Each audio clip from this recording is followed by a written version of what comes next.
नाजरीन, इस वक्त एक बड़ी खबर यूपी से आ रही है। यूपी के रायबरेली में सड़क हादसा। तेज रफ्तार बेकाबू कार ने खड़े ट्रक को मारी टक्कर। हादसे में 5 लोगों की मौत। एक लड़का शदीद जख्मी, अस्पताल में भर्ती। हरचंद्रपुर के कुंदनगंज इलाके में पेश आया है यह हादसा।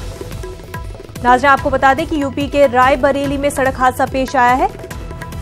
यह हादसा तेज रफ्तार बेकाबू कार और खड़े ट्रक के दरमियान टक्कर की वजह से पेश आया है। इस हादसे में 5 लोगों की मौत हो गई है। एक लड़का शदीद तौर पर जख्मी हुआ है, जिसे अस्पताल में भर्ती करा दिया गया है। हरचंद्रपुर के कुंदनगंज इलाके में यह हादसा पेश आया है।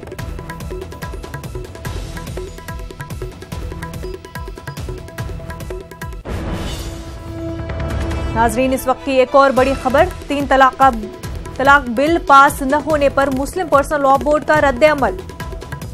मुस्लिम पर्सनल लॉ बोर्ड ने बिल के पास न होने को बताया जमहूरियत की जीत। बोर्ड के तर्जुमान मौलाना खालिद सैफुल्लाह रहमानी का बयान। 3 तलाक बिल बार बार पेश करना हुकूमत की हठधर्मी का सबूत। मोदी हुकूमत मुसलमानों का दिल दुखाना चाहती है, ऐसा कहना है रहमानी का। खालिद सैफुल्लाह रहमानी ने प्रेस नोट जारी करके दिया है ये बयान।